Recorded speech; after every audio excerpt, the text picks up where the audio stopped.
नमस्कार, मी सविता's किचनमध्ये तुम्हा सर्वांचं खूप खूप खूप मनापासून स्वागत। आज आपण मकर संक्रांती निमित्त बिना पाकाचे तिळाचे लाडू बनवणार आहोत। खूप साध्या आणि सोप्या पद्धतीने हे लाडू बनवता येतात आणि तेही अगदी झटपट। हे पहा किती सुंदर लाडू बनून तयार झालेत, छान गोल गरगरीत। चला तर बिना पाकाचे तिळाचे लाडू कसे बनवायचे ते पाहूया। तर इथे मी 1 वाटी पांढरे तीळ घेतलेले आहेत। हे साधेच तीळ आहेत, पण जर का तुमच्याकडे पॉलिश केलेले तीळ असतील तर ते वापरलेत तरीही चालेल। आता सगळ्यात आधी आपण कढईमध्ये हे तीळ भाजून घेऊया। तर गॅसवर मी कढई गरम करायला ठेवलेली आहे। कढई आपली छानपैकी गरम झालेली आहे। आता गॅसची फ्लेम आपण अगदी मंद करूया आणि मंद आचेवर हे तीळ भाजून घेऊया। तर तीळ भाजत असताना गॅसची फ्लेम ही अगदी मंदच ठेवायची आहे। एकसारखं तीळ असे हलवून घ्यायचे, म्हणजे मग ते सगळीकडून एकसारखे भाजले जातात। फार वेळ पण तीळ भाजून घ्यायचे नाही, नाहीतर मग चवीला ते कडवट लागतात।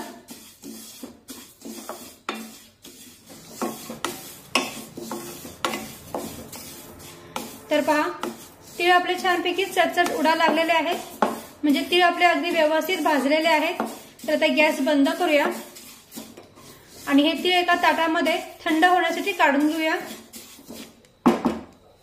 त्यानंतर ज्या वाटीने आपण तीळ घेतलेले आहेत त्याच वाटीने 1 वाटी शेंगदाणे घेऊया आणि हे शेंगदाणे सुद्धा भाजून घेऊया। तर शेंगदाणे भाजत असताना गॅसची फ्लेम ही मध्यम ठेवायची आणि मध्यम आचेवर शेंगदाणे भाजून घ्यायचे।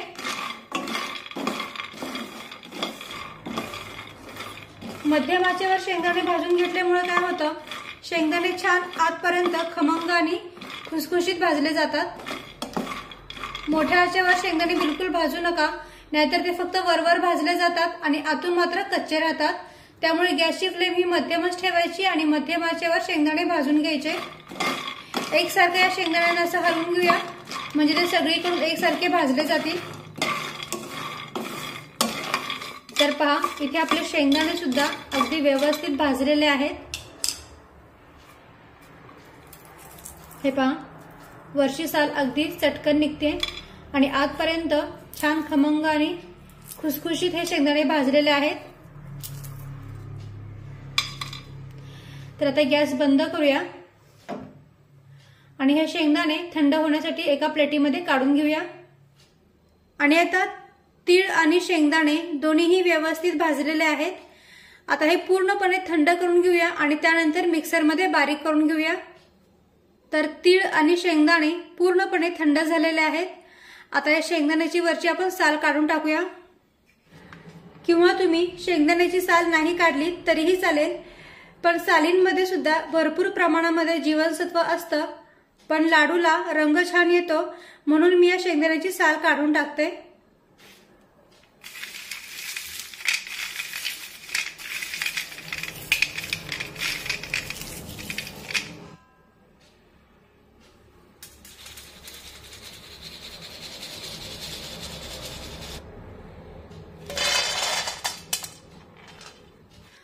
तर पहा, इथे मी शेंगदाण्याची साल काढून टाकलेली आहे आणि छान पांढरे शुभ्र शेंगदाणे दिसतायत। आता हे शेंगदाणे आपण मिक्सरमध्ये बारीक करून घेऊया। तर मिक्सरचं भांडे घेऊया आणि त्यामध्ये हे शेंगदाणे टाकूया आणि आता मिक्सरमध्ये या शेंगदाण्याची बारीक पावडर तयार करून घेऊया। तर पहा, इथे मी शेंगदाण्याची छान अशी बारीक पावडर करून घेतलेली आहे।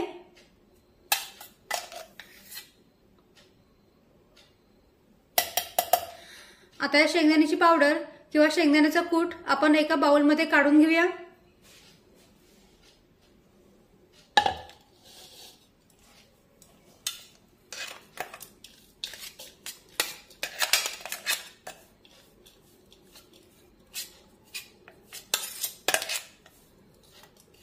बारीक केलेल्या शेंगदाण्याची पावडर एका बाउलमध्ये काढून घेतल्यानंतर यामध्ये हे भाजून घेतलेले तीळ बारीक करून घेऊया। पण यातले एक चमचाभर तीळ मी बाजूला काढून घेते,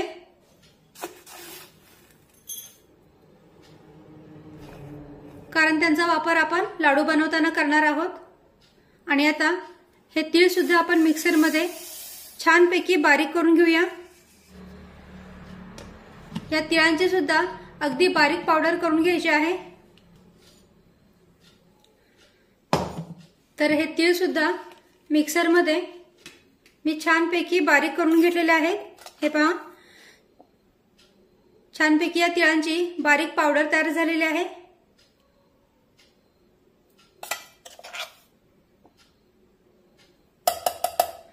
आता हे बारीक करून घेतलेले तीळ या शेंगदाण्याच्या कुटामध्ये टाकूया।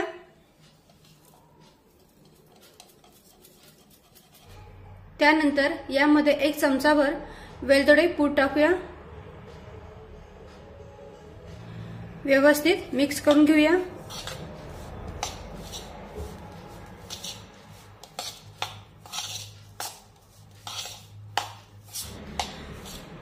वेलदोडे पूड व्यवस्थित मिक्स करून झाल्यानंतर यामध्ये ज्या वाटीने आपण तीळ आणि शेंगदाणे घेतलेले आहेत त्याच वाटीने 1 वाटी गूळ घ्यायचा आहे। 1 वाटी शेंगदाणे आणि 1 वाटी तीळ आहेत, म्हणजे या 2 वाट्या झाल्या। तर इथे आपल्याला त्याच्या निम्म म्हणजे 1 वाटी गूळ घ्यायचा आहे। आणि हे प्रमाण एकदम परफेक्ट आहे। पण जर का तुम्हाला लाडू थोडे गोड हवे असतील तर आणखीन थोडासा गूळ यामध्ये तुम्ही ऍड केलात तरीही चालेल। आणि साहित्याचे प्रमाण हे एकाच वाटीने घ्या, म्हणजे आपले लाडू एकदम परफेक्ट बनवून तयार होतील। आता हे जे 1 चमचाभर भाजलेले तीळ आपण बाजूला काढून ठेवले होते ते तीळ सुद्धा या मिश्रणामध्ये टाकून घेऊया।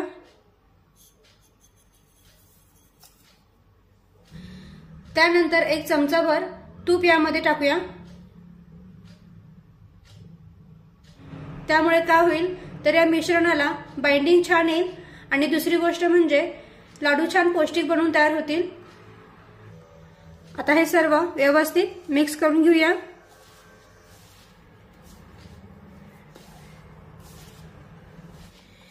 तर इथे मी सर्व मिश्रण अगदी व्यवस्थित मिक्स करून घेतलेलं आहे।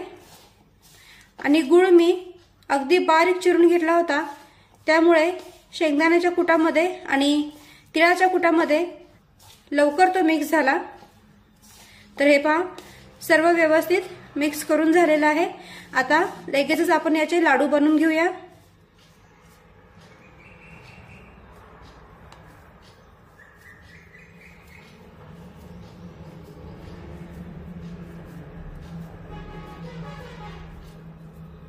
हे पहा, अगदी चटकन लाडू वळला गेला, कारण या मिश्रणाला बाइंडिंग छान आलेलं आहे।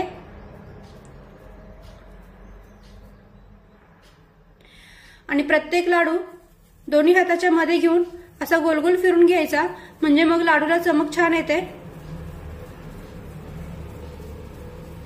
आणि आकार पण छान गोल गरगरीत येतो।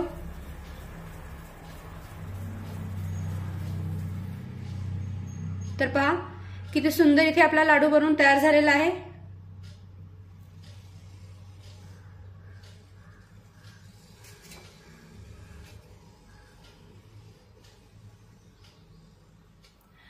पण समजा तुम्ही केलेले मिश्रण थोडं कोरडं असेल आणि लाडू पटापट वळत नसतील तर यात आणखीन 1 चमचाभर तूप टाका, व्यवस्थित मिक्स करा आणि मग लाडू वळवा।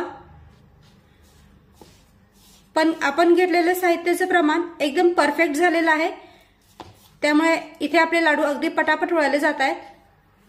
तर आणखीन एक लाडू मी तुम्हाला बनवून दाखवते।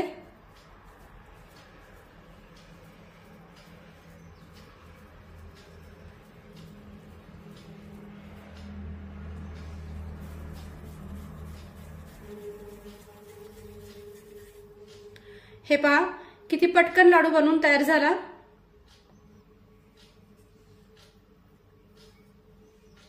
चला तर अशाच पद्धतीने राहिलेल्या सर्व मिश्रणाचे लाडू मी पटापट बनवून घेते। तर इथे मी सर्व लाडू बनवून घेतलेले आहेत। हे पहा किती सुंदर लाडू बनवून तयार झालेले आहेत, छान गोल गरगरीत। आणि लाडूला चमक सुद्धा पाहू शकता तुम्ही किती सुंदर आलेली आहे।